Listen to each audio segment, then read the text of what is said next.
अपनात्मा जैसे हमारे ये अध्यात्म मार्ग में आप कति जीरो हो चुके हो, और दास भी उसी स्थिति में था।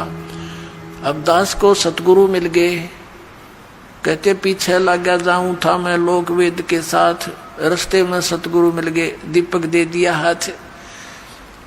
अब ये इतना बड़ा अध्यात्म मार्ग है कि जैसे हम सत साहिब बोलते हैं और पहले राम राम बोलते थे, इसका कारण क्या था? ये मंत्र जाप करने का नहीं था, ये केवल याद दिलाने का होता है कि भाई इस संसार में भगवान बिना कुछ नहीं, और जो गुरुजी ने मंत्र दे रखा है उसकी भूल ना पड़े। जैसे आप देखा करते, अब तो यह बात बिगड़ती जा रही है, नास्तिक होने जा रहा है पूरा मानव समाज, काल का दाव लग गया था। तो पहले हम देखते थे जैसे सुबह या कभी घूमने फ्रेश होने जाते थे, आने जाने वाले मिलते थे, एक दूसरे को राम राम राम राम चाचा, वो 3-4 बार बोला करता राम राम भाई, राम राम राम, हाँ राम राम। अब ये तो एक औपचारिकता बन गई थी, लेकिन ये स्टार्ट कहाँ से हुई थी?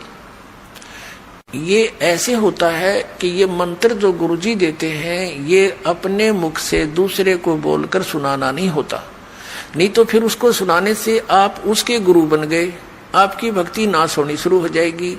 तो इसलिए उसको ये भी नहीं कह सकते कि आप इस मंत्र का जाप करा करो, गुरुजी ने बता रखा है। जैसे प्रत्येक व्यक्ति को सलाह दी जाती है कि प्रतिदिन भगवान को याद करो, मंत्र का जाप करो, भूल ना पड़े, संसारिक कामों में भूल ना पड़नी चाहिए, भगवान को याद रखा करो। तो एक नियम बना रखा था गुरुओं ने कि अभी ये कोड वर्ड है, और रास्ते में जब कोई संसारिक विचारों में ग्रस्त व्यक्ति आ रहा हो और उसको बोल दिया जाए कि राम राम भाई, तो वो समझ जाता था कि ये क्या कहना चाहता है, कि ये न्यू कह है भगवान बजले, गुरुजी ने जो मंत्र दे रखा उसका जाप कर, ये संसारिक उलझेड़ों में मत पड़ तू, यही भगवान का नाम ही इन संकटों से जो विचार तू कर रहा है इनसे निवारण करेगा। तो वो भूल पड़ी हुई उसके चेतन हो जाता था, और कुछ देर तक वो फिर उस मंत्र को जाप करता हुआ सफर में चलता रहता था। फिर कोई भूल पड़ती थी, आगे दूसरा टकरा जाता, राम राम भाई, हाँ राम राम राम राम। उनका उद्देश्य ये होता था कि मंत्र न याद रखियो, भूल ना पड़ जाए इस मंत्र की।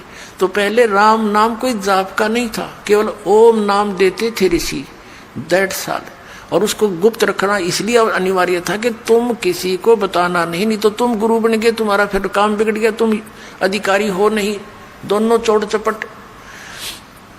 तो और याद दिलाते रहना एक दूसरे को। इस राम शब्द जब ये बोल रहे हैं तो ये समझ लेना, ये कहना चाह रहा है कि भगवान का वो मंत्र गुरुजी का याद कर, जाप करा करो, इस भगवान बिना संसार में कुछ नहीं है। तो ऐसे हम सत साहेब बोलते हैं। सत माने अविनाशी, साहेब माने राम।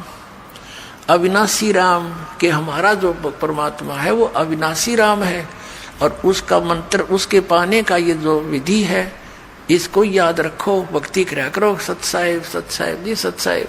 हाँ, मतलब उस समय आपको ये याद हो कि आप भाई भगवान बिना हमारा कोई नहीं है, और सचमुच ये कबीर साहब सच्चे परमात्मा अमर भगवान है, और जो मंत्र उनको दिया है वहां जाने का वो जाप ही सहयोगी है, उसकी भूल ना पड़े। ये होता था।